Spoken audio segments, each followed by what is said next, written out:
नमस्कार, आप देख रहे हैं प्राइम टीवी और मैं हूं आपके साथ अनन्या मिश्रा। स्वागत है आपका प्राइम डिबेट में। वक्फ बोर्ड अधिनियम में बदलाव को लेकर पूरे देश में हंगामा मचा हुआ है। मुद्दा बड़ा है तो इस पर राजनीति भी लाजमी है। जहां एक और मुस्लिम धर्मगुरु और नेता इस बदलाव का विरोध कर रहे हैं, तो वहीं यूपी में योगी आदित्यनाथ जैसे मुख्यमंत्री हैं जो वक्फ बोर्ड को भूमाफिया करार दे रहे हैं और वक्फ के एक एक कागज को चेक करने की बात भी कह रहे हैं। वक्फ अधिनियम और संशोधन के लिए संसद में पेश बिल को जेपीसी के सुपुर्द कर दिया गया है। आगामी 31 जनवरी से शुरू हो रहे संसद के सत्र में जेपीसी अध्यक्ष जगदंबिका पाल सभी पक्षों से बात करने के बाद अपनी रिपोर्ट सदन में पेश करेंगे। इसीलिए जेपीसी द्वारा अधिनियम में बदलाव के संबंध में इससे जुड़े सभी पक्षकारों से विचार विमर्श किया जा रहा है। इसी संबंध में मंगलवार यानी कि आज यूपी की राजधानी लखनऊ के एक निजी होटल में जेपीसी अध्यक्ष जगदंबिका पाल व अन्य पक्षकारों का जुटना हुआ है। जेपीसी पूरे देश के वक्फ के मामले देख रही है, तो इधर यूपी में मुख्यमंत्री योगी आदित्यनाथ ने वक्फ की संपत्ति के नाम पर अवैध कब्जों पर मोर्चा खोल दिया है। अभी तक यूपी में वक्फ एक्ट 1995 के अधीन काम हो रहा है, जिसमें यह व्यवस्था है कि वक्फ किसी भी संपत्ति या फिर दावा कर दे यह हमारी नहीं है। इसे दावे के 6 महीने के भीतर सरकार का राजस्व विभाग कोई कार्रवाई नहीं करता है तो वह संपत्ति वक्फ हो जाएगी। योगी सरकार ने वक्फ एक्ट को लागू करने के लिए वक्फ अधिनियम नियमावली 2024 बना दी है। इसको यूपी कैबिनेट ने भी मंजूरी दे दी है। इस नियमावली के तहत यूपी में वही भू संपत्ति वक्फ की मानी जाएगी जो 1952 के राजस्व अभिलेखों में दर्ज होगी। अगर 1952 के राजस्व अभिलेखों में वक्फ की संपत्ति दर्ज नहीं है और वक्फ उस संपत्ति पर दावा कर रहा है तो इसका फैसला सरकार करेगी। उस संपत्ति के सभी कागज दिखाने होंगे। इस पर अंतिम फैसला सरकार लेगी। और अभी जेपीसी के सामने अपनी बातें रखेंगे, क्योंकि वक्फ खालिसतन मुसलमानों का मसला है। इसलिए हम लोगों की डिमांड यही है कि जो हम लोगों की डिमांड है उसकी अकॉर्डिंगली ही काम किया जाए। हमने अपने माननीय सांसदों से इस पे संशोधन मांगा है जो भारत सरकार ने प्रपोज 44 अमेंडमेंट किया है। उस पे हमारे जो अंतिम सभी सदस्यों की लिखित क्या राय है उसके लिए फिर हमने कल तक का टाइम दिया है और फिर 23 तारीख को उन सारे संशोधन को हम सर्कुलेट करेंगे और 24-25 को दिल्ली में बैठक करेंगे। एक पार्लियामेंट के कानून के तहत वक्फ बोर्ड बनता है, स्टैट्यूटरी बॉडी है। उसके ताल्लुक से एक संवैधानिक पोस्ट पर रहकर इस तरह की वाहियात बात वो करते हैं तो वो मैं इसका कंडेम करता हूँ। और वो क्यों कह रहे हैं, इसलिए कह रहे हैं कि वो नफ़रत की फ़िज़ा जो है मुसलमानों के ख़िलाफ़ उसको और फैलाना चाहते हैं। जब उत्तर प्रदेश में जितनी वक्फ की प्रॉपर्टीज़ हैं उसको सरकार के ऑफिसर खुद सर्वे करते हैं और सर्वे करने के बाद जब रिपोर्ट लिखते हैं चीफ सेक्रेटरी को तो सरकार उन प्रॉपर्टीज़ को गज़ेट इशू करके कहती है कि वक्फ की प्रॉपर्टी है। को लेकर घमासान एक बार फिर से शुरू हो गया है। पक्ष और विपक्ष में भी लगातार एक दूसरे पर वार किया जा रहा है। इसको राजनीति तौर पर भी मोड़कर देखा जा रहा है, जहां एक तरफ आज उत्तर प्रदेश की राजधानी लखनऊ में इस लेकर जेपीसी की बैठक हुई है, जिसमें जगदंबिका पाल भी बैठे, उनके साथ 11 और अन्य सदस्य भी मौजूद रहे, जिसमें असदुद्दीन ओवैसी भी शामिल रहे। और अगर असदुद्दीन ओवैसी की बात कही जाए और जगदंबिका पाल की बात कही जाए तो दोनों ने अपने अपने बयान मीडिया के सामने रखे हैं। जगदंबिका पाल जहां एक तरफ कह रहे हैं कि जो भी चीजें होंगी साफ सुथरी होंगी, सही होंगी और 31 जनवरी को हम अपनी रिपोर्ट पेश करेंगे। उनका साफ तौर पर यह भी कहना है कि जो वक्फ की जमीन है उसका जो असली हकदार होता है, यानी कि जिनके पास गरीबी होती है, लाचारी होती है, जिन्हें जरूरत पड़ने पे कोई जरूरतमंद खड़ा नहीं होता है उनकी जरूरत को पूरी करने के लिए, तो ऐसी जमीनों का उपयोग किया जाता है। तो इन सभी चीजों को सभी के हित में सही तरीके से ढंग से पेश किया जाएगा। एक तरफ ये सरकार की तरफ से ये फैसले आ रहे हैं और जगदंबिका पाल की तरफ से आ रहे हैं, तो वहीं असदुद्दीन ओवैसी कह रहे हैं कि ये मुस्लिम भाईचारे को पूरी तरह से खराब किया जा रहा है। कहीं ना कहीं मुस्लिमों में ये दरार डालने के लिए और हिंदू मुस्लिम में दरार डालने के लिए ये चीजें हो रही हैं। तो वहीं इस पूरे मामले पर हमारे साथ तमाम मेहमान हमारे साथ जुड़ गए हैं। आपको बताते चले कि हमारे साथ सबसे पहले अखिल भारतीय हिंदू महासंगठन के प्रदेश अध्यक्ष प्रदेश प्रवक्ता हमारे साथ नितिन चतुर्वेदी जी जुड़ गए हैं। मुस्लिम स्कॉलर शोएब सिद्दीकी जी हमारे साथ जुड़ गए हैं। बीजेपी के प्रवक्ता हमारे साथ केसी जैन जी जुड़ गए हैं और कांग्रेस नेता हमारे साथ अमित तिवारी जी जुड़ गए हैं। आप सभी लोगों का हमारे इस डिबेट में बहुत बहुत स्वागत है। सबसे पहले हम जानना चाहेंगे केसी जैन जी की तरफ, बीजेपी की तरफ से हैं। केसी जैन जी, सबसे पहले आपसे यही हम सवाल जानना चाहेंगे कि इस पर घमासान शुरू हो गया है, जहां एक तरफ ओवैसी ये लगातार कह रहे हैं कि मुस्लिम भाईचारे में ये दरार डालना है और ये मुस्लिम पक्ष में ये फैसला नहीं हो रहा है। इस पर आपकी तरफ से क्या कुछ और आपकी पार्टी से क्या निर्णय निकल कर आ रहा है?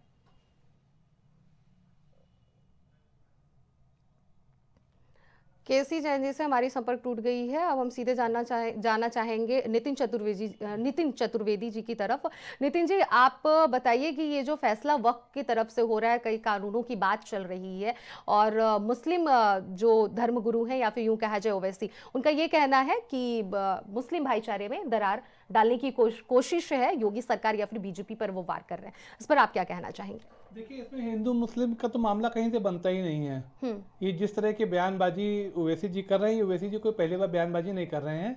आप जब से इनका राजनीतिक इतिहास देखिए, ये हमेशा ही हिंदुओं के अगेंस्ट ये क्या कहते हैं इस तरह के भाषण देते आए हैं।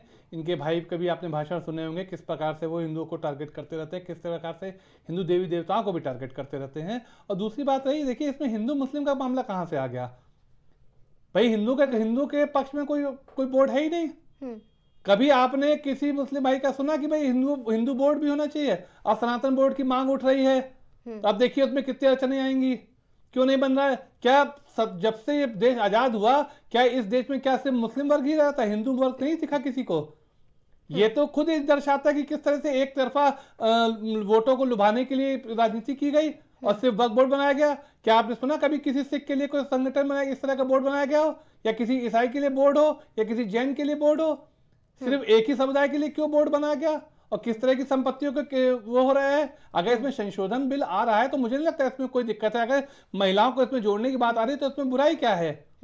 भाई देश की सरकार ने देखिए जिस तरह पूर्व में काम किया है, जिस तरह से 3 तलाक लाए, मुस्लिम महिलाओं पे जिस तरह के अत्याचार होते थे, 3 तलाक उनको कह देने पे उनकी शोषण हो रहा था, उससे आज हमारी देश की सरकार ने तो उनको बचाया। इस तरह अगर वो चाहती है, इसमें हिंदू मुस्लिम को देखना ही गलत बात है।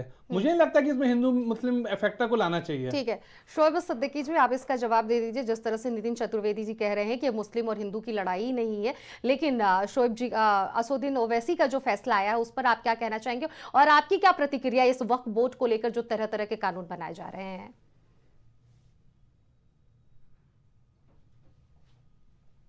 जो जमीनें या जायदाद वगैरह वक्फ की जाती थी, तो जो की जाती थी उसके फंडामेंटल थे, उनका एक राइट था और एक वजह से दी जाती थी कि इसके लिए क्या किया जाए। इससे गरीबों की मदद की जाए, कुछ कॉलेजेस बनाया जाए, मकान किराए पे रहे, या कुछ खेती बाड़ी हो। वो वक्त की जमीन इस तरह की थी, ना कि किसी हुकूमत की थी, वो कहीं की वक्त की हो। अब अभी आप देखिए, जिस तरह के अभी हमारे बड़े भाई बात कह रहे थे कि औरतों की बात कह रहे थे, औरतों की बात कहाँ पे यहाँ पे वक्फ बोर्ड में आ जाती है? ऐसा कुछ नहीं है। ये मुल्क ऐसा है जहाँ औरतों को दिया जाता है, देवी दर्जा दिया जाता है। अब आप कह रहे हैं कि मैं वो उन औरतों गरीबों को जो हिस्सा मिलेगा उनकी मदद करने के लिए कहेंगे। देखिए, ऐसी बात नहीं, सस्ती शोहरत पाने के लिए मंजर आम पे इस तरह की कोई बात ना की जाए। आप बताइए, जहाँ पर इससे नफ्सा नफ्सी का आलम है जी, आप देखिए, औलाद अपने माँ बाप की नहीं सुन रहा है, भाई अपनी बहन की नहीं सुन रहा है, शागिद अपने उस्ताद की नहीं सुन रहा है। एक जूनियर हमारा तिवारी है, वो इधर उधर भाग रहा भंडारे में खाना खाने के लिए। अब आप बताइए, इस तरह की बातें कर रहे हैं। और हमारे योगी जी जो सख्त फैसले की जाने जाते हैं, कभी उन्होंने अपनी जबान से किसी मुसलमान का नाम नहीं लिया। अभी उन्होंने एक बात कही, जैसे भी आपने भी अभी शुरू में बोला कि उन्होंने जो वक्फ भूमाफिया पे बात करी। अब वक्फ भूमाफिया पे जो बात की तो उन्होंने मुस्लिम नाम तो नहीं लिया।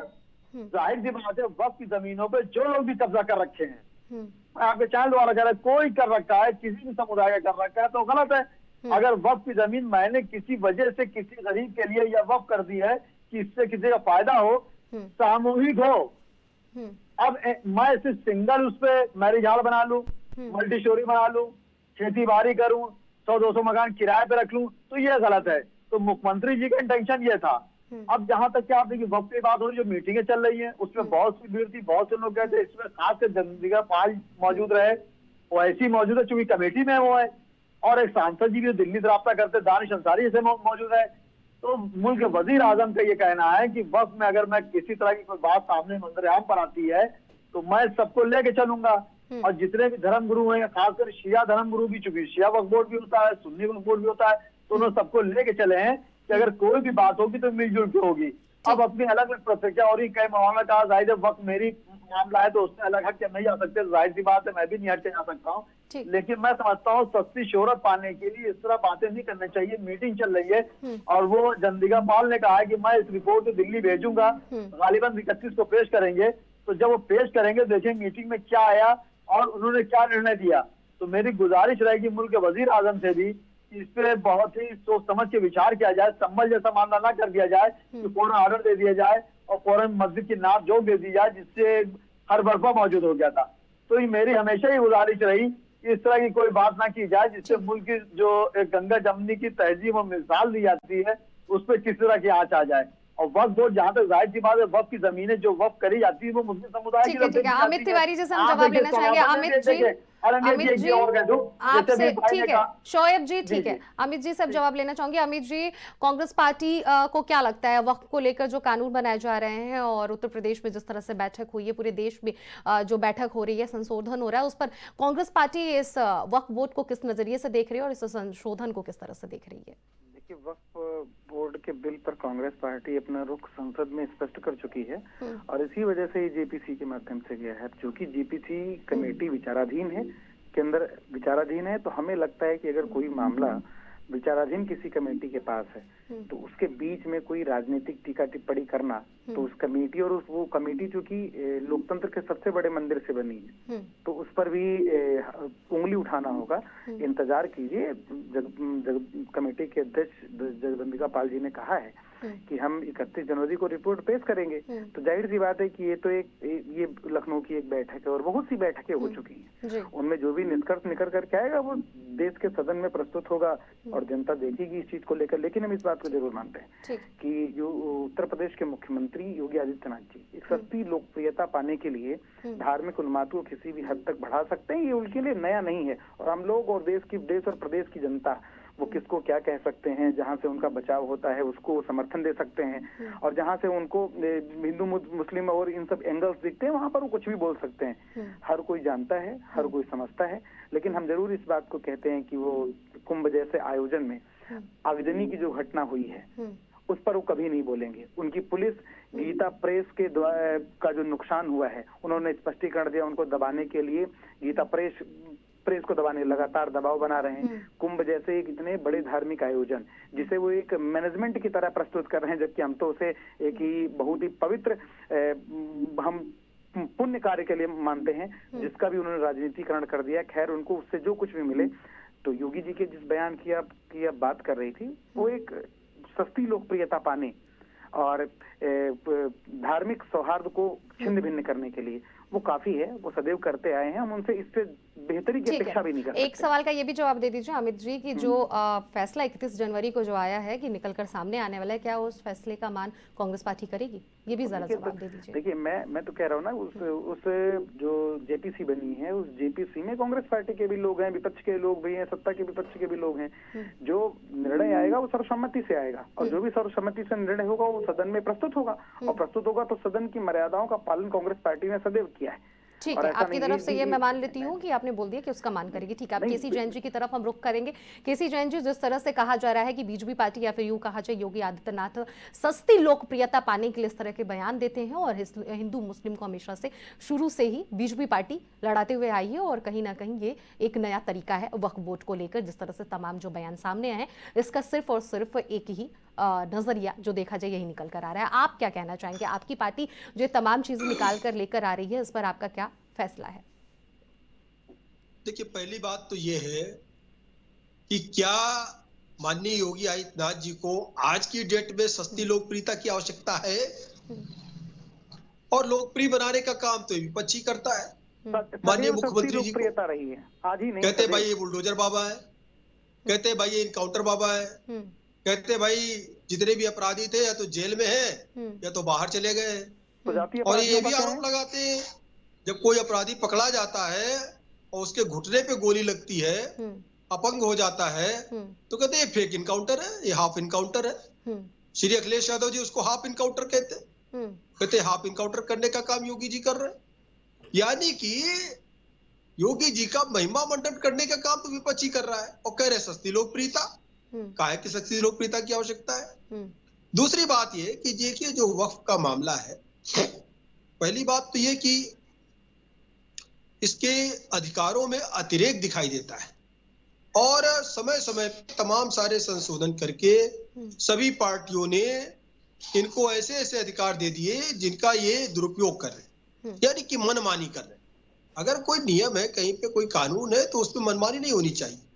वक्फ के अंदर एक नियम ये आया जब कि आप किसी भी संपत्ति को वक्फ की संपत्ति घोषित कर दीजिए, अगर उसको लेकर के 6 महीने तक कोई ऑब्जेक्शन नहीं आया, कुछ नहीं है, तो आपकी हो गई।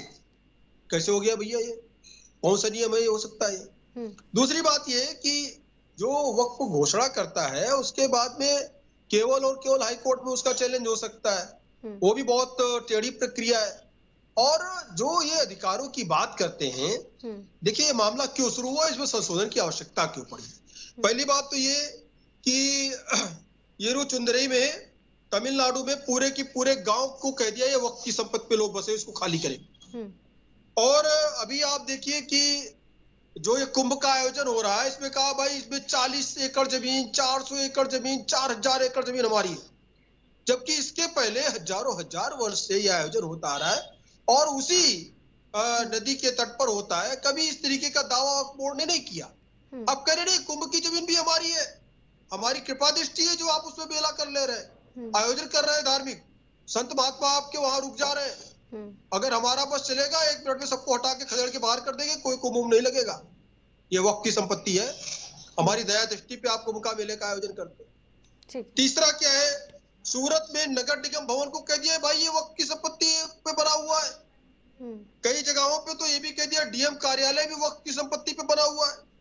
कोलकाता में ये टालीगंज क्लब और बेंगलोर में गोल्फ क्लब और यहाँ तक कि आईटीसी होटल, इनको सबको कह दिया कि ये वक्फ की संपत्ति है, जबकि ये लंबे समय से आजादी के पहले सारी चीजें स्थापित है। जब इनका वक्फ बोर्ड बना उसके पहले से जो चीजें स्थापित है उसको भी कह रहे हैं वक्फ की संपत्ति है। अरे जब वक्फ बोर्ड नहीं था और वक्फ बोर्ड बनने के बाद उसको चिन्हित किया गया कि कौन कौन सी संपत्तियां इनकी हैं, जिसके कोई कागज नहीं, जिसका कोई मतलब नहीं, ये भी नहीं पता किसने डोनेट किया। वक्फ है कि एक दान की हुई संपत्ति, दान की हुई संपत्ति, अगर कोई मुस्लिम व्यक्ति कोई दान की संपत्ति दान देता है तो वक्फ बोर्ड उसको चिन्हित करता है और उसका रखरखाव करता है। लेकिन मनमाने तरीके से किसी भी संपत्ति को वक्फ की संपत्ति घोषित कर देना बिना किसी के डोनेट किए, बिना आपके किसी के हिसाब से ये लोग मनमानी तरीके से बिना पेपर पेश किए, ये तो गलत है ना। आपके तरीके से ये वक्फ बोर्ड मनमानी तरीके से चलता हुआ आ रहा है। बिल्कुल ये मनमानी इनकी ठीक है, बिल्कुल शोएब जी से रुकेगी। मैं जवाब लूंगी। शोएब जी, जिस तरह से मनमानी केसी इनकी जैन जी ने, ठीक है रुकेगी और ये केसी जगह जगह जो वक्फ की संपत्ति, ठीक है, अब इसका जवाब खुद शोएब जी देंगे क्योंकि इनको सिर्फ एक बात है, इनको कागज दिखाने होंगे किसने डोनेट किया। ठीक है शोएब जी, अब आप आपके इसका पास जवाब है। जरा दे दीजिए कि आप अगर लोग वो कब से जबरदस्ती, डोनेट किया, ठीक है केसी जी, किसने अब मुझे डोनेट उनका किया, जवाब कब ले से लेने आपके दीजिए। पास- शोएब जी, आप क्यों जवाब क्या दे दीजिए कहने कि से आपकी आप संपत्ति लोग हो जाएगी? मनमानी तरीके से वक्फ की जमीन पर अपनी चलती चलाते हुए आ रहे हैं और प्रेजेंट टाइम में, मेरा इन सभी सवालों का आप जवाब दीजिए जो पूछ रही हूँ, और प्रेजेंट टाइम में गवर्नमेंट जो है, जो स्कीम निकाल रही है, जो कानून बना रही है, उसका ये कहना है कि उसमें महिलाओं को, जो गरीब है, गरीब तबके के हैं, उनके लिए सारी चीजें वक्फ बोर्ड की जमीन दी जाती है जिससे कि उनकी मदद हो पाए और उन्हें सुविधा दी जाए। ऐसा मौजूदा सरकार का कहना है और यूपी गवर्नमेंट का भी कहना है। इस पर आप क्या कुछ कहना चाहेंगे और साथ ही साथ इसका भी जवाब दे दीजिएगा कि तमाम जमीन को आप लोग कहते हैं, जैसे लेटेस्ट जो बयान आप लोग की तरफ से आया कि कुंभ में 40 एकड़ लगभग जो जमीन है वक्फ बोर्ड की है, इन सब पर आपका क्या फैसला है? जो केसी जैन जी कह रहे हैं क्या वो सब कुछ सही है, और अगर गलत है तो क्या प्रमाण है आपके पास? जवाब दे दीजिए। देखिए अनिन्ना जी, जिस तरह की बातें हो रही हैं, मैं आपकी तीनों बातों का जवाब दे दूंगा। देखिए मैडम, एक चीज मैं बताता चलूं कि फकत हुक्मरानी के जौहर दिखाकर कोई कौन दुनिया में पनपी नहीं। अभी हमारे भाई ने बात कही कि वक्फ की जमीनें लोग कब्जा कर लेते हैं, फर्जी बताते हैं वक्फ की जमीन है। अरे भाई, वक्फ की जमीन हम बचा ही नहीं पा रहे हैं तो उसे कब्जा क्या करेंगे? आप तारीख उठा के अगर देख लें तो जितनी वक्फ की जमीन है 90% आप देख लें कि नाम चढ़े किससे किसके नाम की है। और उस वक्त जो गवर्नमेंट ये चीज ला रही है बिल्कुल वेलकम है। मैं गवर्नमेंट देखिए, जब मेरा मुखालिफ हो या मुआफिक हो, अगर अच्छी बात कहेगा तो वेलकम सबको करना चाहिए। यही तरीका है हर मुल्क का और संविधान का भी। आप देखिए, आप जो ये कह रहे हैं गरीब औरतों को उसमें मदद दी जाएगी, उनके लिए बिल्कुल अच्छी बात है। अरे भाई, जब ऑलरेडी मैं दे ही रहा हूँ तो उसमें जरूरत ही क्या कहने की बात है। और वक्त की जमीन खुद ही आप मुझे लाखों एकड़ में है, जो आप अक्सर आप देखिए टीवी पे ऐसी बहस हुआ करती है, क्योंकि एक समुदाय को टारगेट पे बनाए हुए हैं जिस तरह के लोग कह रहे हैं। अब आप देखिए कुंभ की बात जहां तक कह रही है, महाकुंभ में शहाबुद्दीन ने कई मरतबा बात कही और शहाबुद्दीन कई मरतबा हमारे साथ डिबेट में बैठे। मैंने उस वक्त भी बात कही थी और आज भी कह रहा हूँ, अभी 26 तक कुंभ चलेगा। महाकुंभ आप देखिए 144 साल के बाद आया है। जाहिर की बात की तैयारी 2 महीने पहले से हमारे मुख्यमंत्री कर रहे थे। उसमें शहाबुद्दीन भाई ने सस्ती शोहरत पाने के लिए एक शोषा छोड़ दिया, वीडियो करके बना के अपना, कि वो जो वक्फ की जमीन बना हुआ है। अरे भाई, वक्फ की जमीन बना हुआ तो वक्फ के एक ठेकेदार पड़े हैं पूरे इंडिया में, उन्होंने बात नहीं कही। आपने कहे कि एक हिंदू मुस्लिम की जो गंगा जमनी की तहजीब में मिसाल पेश की जा रही थी, नाजुक दौर से लोग गुजर रहे हैं, आपने शोषा छोड़ के आप पीछे हट के उस पर डिबेट शुरू हो गई। तो मैंने उस वक्त भी कहा था कि शहाबुद्दीन को इस वक्त ये बात कहने की जरूरत नहीं थी, क्योंकि महाकुंभ कल शुरू होने जा रहा है। आपने शोषा छोड़ दिया। खैर, उसके बाद उन्होंने 2-3 दिन के बाद जुमले को अपने वापस भी ले लिया। अब वो आजकल जो है सो रहे हैं। मैं समझता हूँ मैडम, ऐसे लोग को सोने दिए वरना समाज के नुकसान पहुंचाएंगे। और शहाबुद्दीन फिलहाल एक हफ्ते सो रहे हैं, सोने दिए उनका। अब आप दूसरी बात आई है, अभी आपने जिस तरह बात कही कि जो जमीनों की बातें हो रही हैं, इस तरह की बातें हो रही हैं, आप देखिए सदन में पेश होगा 31 तारीख को, जब जाएगा सदन में पेश होगा, सदन जो फैसला करेगा माना जाएगा। आप देखिए मैक्सिमम जो अपोजिशन पार्टियां हैं वो इसके खिलाफ है, वो कह रही है गलत है, अमेंडमेंट नहीं होना चाहिए। तो आप देखिए, किसी भी धर्म को, ये भी एक चीज आपसे कहना चाहूंगा कि किसी मुल्क की हुकूमत को यह अख्तियार नहीं होता है कि किसी के धर्म के मामले में अगर कोई चीज आती है या मजहब के मामले में आती तो उसको आप हटा दें, अमेंडमेंट कर सकते हैं। उसी किसी के धर्म के मामले में आप ये धर्म ही समझिए, कोई नेकी करिए, वो धर्म ही है, वो सवाब है, तो उसमें हो सकता है अमेंडमेंट करने के लिए गवर्नमेंट का एक जहन बना होगा। लेकिन मैं इंतजार करूंगा, मैं जज्बात में आके मैं कोई उस तरह की बातें नहीं करूंगा शहाबुद्दीन भाई की तरह सस्ती शोहरत पाने के लिए, क्योंकि हिंदुस्तान में मेरे हिंदू भाई का जितना हक है उससे कम तो मेरा भी नहीं है। हमने भी खून बहाया है और हिंदू भाई मेरा 80% है, मैं 40% हूँ। वो मेरा राम है, मैं लक्ष्मण हूँ। कोई राम वाला के हमको जुदा नहीं कर पाएगा। पहली बात, जिसको सस्ती शोहरत पानी है वो बिगाड़ने की कोशिश करे। और हम लोग तो यहाँ पर ये है मैडम कि एक आरजू नहीं, हर आरजू तो ये है लाकर जरा से 2 खाके वतन कफन में। तो मुसलमान ये जान देता है इस मुल्क के लिए, तो ये बहुत छोटी सी बात है। लेकिन इस पे लोग रोटियां सेकने के लिए, इक़्तिदार में आने के लिए सिर्फ दिखावा दिखाएंगे मुसलमान के लिए कि मैं आपके साथ जो गलत हो रहा है। वक्त की जमीनों में बताता चलूं कि मुख्यमंत्री ने जो बात कही, मैं उनका वेलकम करता हूँ मुख्यमंत्री जी का। उन्होंने कहा वक्त की जमीन पे जो भूमाफिया है, भूमाफिया शिवाय सिद्दीकी नहीं कहा, चंदन वर्मा नहीं कहा, जो हमारे सेंट्रल बाजार के इलेक्शन लड़ रहा है और उसको 90% मुसलमान लड़ा रहा है। अब बताइए कहा गंगा जमीन हटा देंगे। उन्होंने कहा भूमाफिया जमीनें जो चल रही है उनको कब्जे से वापस लिया जाएगा। उन्होंने किसी नाम नहीं लिया, कोई भी समुदाय हो सकता है, कोई भी कब्जा हो। जब उनका बुलडोजर चलता है या उनके अधिकारी जाते हैं, जांच करते हैं, तो तब शिवाय सिद्दीकी है, चंदन वर्मा है, कि रमेश है, सुरेश है, आरिफ खान है, जो लखनऊ बार से मंत्री का इलेक्शन लड़ रहा है, जो शोएब जी, इस बात का भी जरा आप मुझे, शोएब जी, एक ये भी जवाब दे दीजिए, आपकी तरफ से वक्फ बोर्ड में क्या कुछ लागू होना चाहिए और क्या कुछ नहीं होना चाहिए, ये जवाब जल्दी से दीजिए, उसके बाद से मैं देखिए वक्फ में जो वक्फ का जो मामला चल रहा है उसमें मैं नजर रखे हुए हूँ। और मैं ये चाहता हूँ कि वक्फ का जो मामला है बड़े बड़े आलिमों से मिलके, वक्फ कमेटी के जो लोग बड़े बड़े सदर हैं उनसे मिलके एक बात की जाए। और मुझे उम्मीद है मुख्यमंत्री से, प्रधानमंत्री से भी, ये आलिम उन्हीं के रखेंगे कि मैं अमेंडमेंट करना चाहता हूँ, आप क्या चाहते हैं, आप चाहते हैं। अब वो देखिए हुकूमत भले ही चाहती है, तो अगर आप लोगों के पक्ष में फैसला नहीं आया तो फिर क्या एक्शन लेंगे, ये भी बता दीजिए। नहीं, हमारे यहाँ बड़े बड़े एडवोकेट पड़े हैं, हमारे इस्लामिक सेंटर ऑफ इंडिया के। तो ये भी मान लिया जाए कि उस फैसले को अपने स्वीकार करेंगे, फिर आगे बढ़ता जाएगा। वो की बात रखेंगे जिनको पूरी दुनिया जानती है, उन्होंने हक की बात करी, उन्होंने चाहे अदालत जंग का मैदान, तो मैं वेट एंड वॉच करूंगा। और मुझे उम्मीद है अपने मुख्यमंत्री जी उस फैसले के लिए जाने जाते हैं कि वो किसी समुदाय के लिए सस्ती लोकप्रियता तो आपने बोल दिया ना शोएब जी, सस्ती लोकप्रियता तो आपने बोल दिया ना कि वो सस्ती लोकप्रियता के लिए सारी चीजें हासिल कर रहे हैं। अगर फैसला आप लोगों के पक्ष में नहीं आता फिर क्या होगा? किसके लिए बात कही मैंने, आप बताइए मैंने किसके लिए बात कही? अगर मैं बैठ के शोएब सिद्दीकी अपनी सस्ती शोहरत पाने के लिए दो समुदाय में या मुख्यमंत्री प्रधानमंत्री के लिए कोई जुमला बोलूं सस्ती शोहरत पाने के लिए, मैं समझता हूँ सरासर गलत है। और कुछ लोग बैठ के वीडियो बना के डाल देते हैं, उसके बाद डिबेटें शुरू हो जाती हैं। ठीक है नितिन जी, ये बताइए जिस तरह तरह से, ठीक है शोएब जी, अब मैं उसके बाद में आपके पास फिर लौटूंगी, अब नितिन जी से जवाब लूंगी। नितिन जी जरा ये बताइए, जिस तरह से शोएब जी ने बोला है कि हम लोग तो महिलाओं को उसमें हक अधिकार दे ही रहे हैं, फिर हम दोबारा कैसे इस चीज को लागू करो? किस तरह से ये जो बातें निकल कर आ रही है महिलाओं को, गरीबों को, जो तबके के लोग हैं जिनके पास चीजें नहीं है, ये सारी चीजें मिलेंगी, उन्हें उपलब्ध कराई जाएंगी, वक्फ बोर्ड का मतलब ये होता है जो पक्ष, जो सत्ताधारी सरकार उसकी तरफ से आ रहा है। लेकिन इन्होंने एक चीज उसमें ये भी ऐड किया कि हम तो ऑलरेडी वो सारी चीजें देते हैं। आपको क्या लगता है, ये लोग सारी चीजें देते हैं, फिर ये किस तरह से विवाद खड़ा हो रहा है और फिर ये तालमेल क्यों नहीं बैठ रहा है? इसका जवाब दीजिए आप। देखिए अनन्या जी, अगर सब कुछ सही चल रहा होता तो इसमें संशोधन बिल की आवश्यकता ही क्यों थी? सरकार भी अगर संशोधन ला रही है तो उसने भी कुछ देखा होगा। सरकार को जब 70 साल 75 साल हो गए हमारी आजादी के, 1954 में वक्फ बोर्ड बना था, तब से अभी तक कोई संशोधन उसमें जब भी हुए जो दूसरी सरकारों ने किए वो तो वक्फ बोर्ड के पक्ष में किए। अब जब उसमें कुछ कमियां दिखी तो सरकार ने कहा कि उसमें संशोधन होना चाहिए।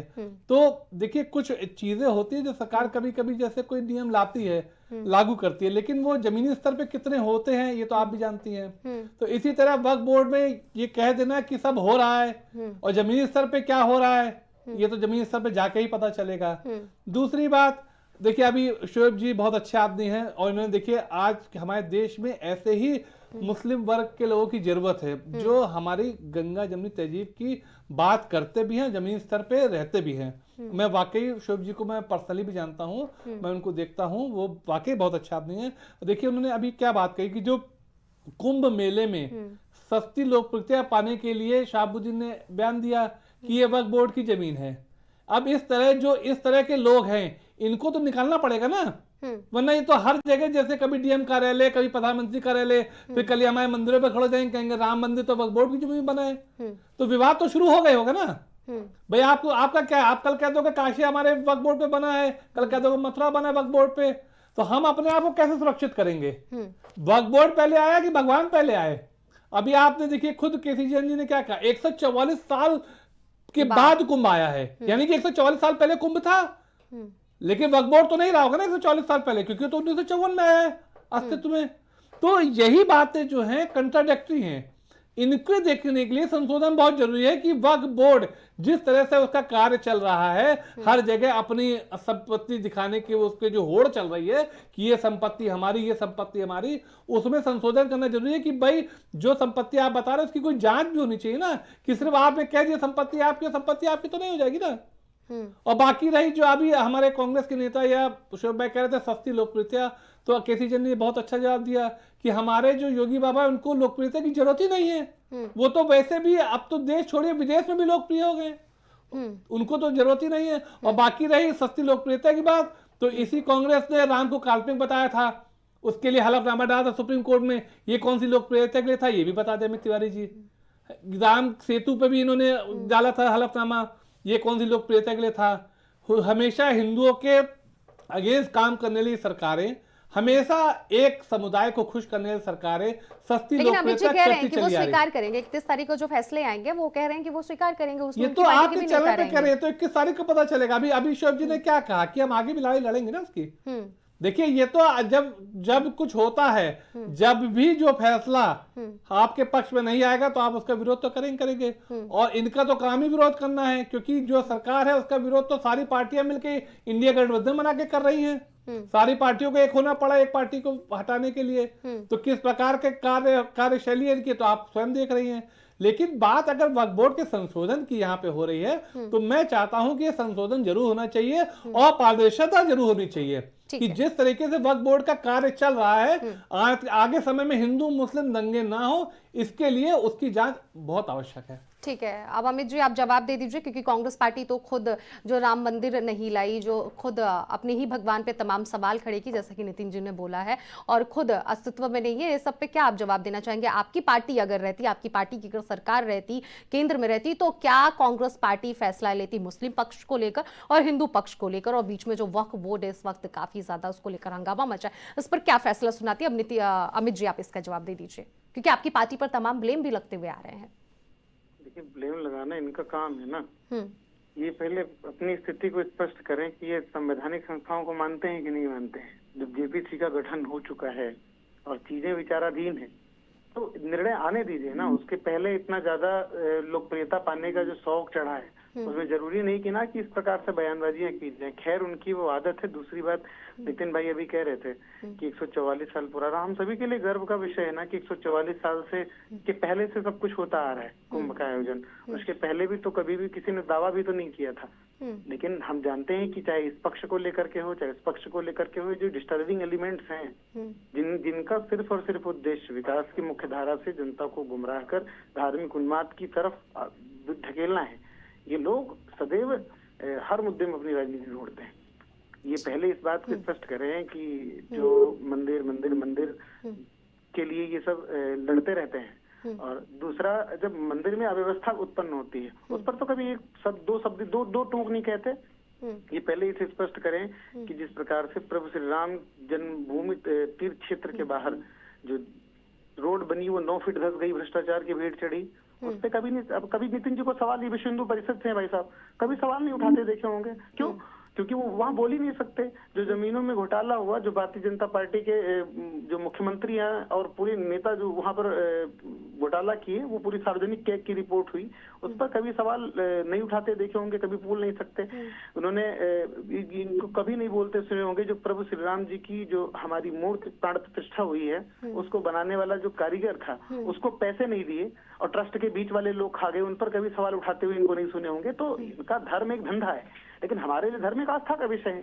और जो आस्था का विषय है उस पर हमें नहीं लगता कि इतनी ज्यादा मतलब हम कह सकते हैं कि अनावश्यक बहस आवश्यक है। लेकिन चूंकि इनका धंधा है, इनका धंधा पानी वहीं से चलता है, तो सस्ती लोकप्रियता के माध्यम से ये कुछ भी कह सकते हैं और किसी को भी कुछ घोषित कर सकते हैं। मतलब कि बीजेपी पार्टी धर्म को धंधा मान के चल रही है, आप ये कहना चाहते हैं? बिल्कुल बिल्कुल। ठीक है, अब नितिन जी जरा जवाब दे दीजिए, क्योंकि आप ही के जवाबों का वो जवाब दे रहे हैं। मेरा अनन्या जी सिर्फ एक सवाल है। इन्होंने अभी बड़े अच्छे से प्रभु श्री राम का नाम लिया और इन्हीं की पार्टी प्रभु श्री राम को काल्पनिक बता रही थी। इस पे इनका जवाब आप ले लें, आप ही ले लें।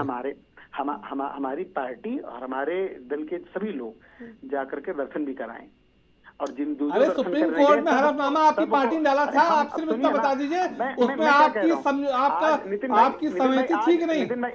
नितिन भाई आज बताओ, जो प्रभु श्री राम जी की जो मूर्ति को तराशने वाला अरे प्रभु श्री राम का नाम आप कैसे ले रहे हो भैया, जब आप प्रभु श्री राम को मानते ही नहीं? आप तो कहते हो काल्पनिक है वो। ठप्पा लगा के रखे हो, ठेकेदार हो क्या? सर्टिफिकेट बांट रहे हो बैठ कर? अरे भाई यही तो मैं कह रहा हूँ, हम नहीं कह रहे, आप कह रहे हो।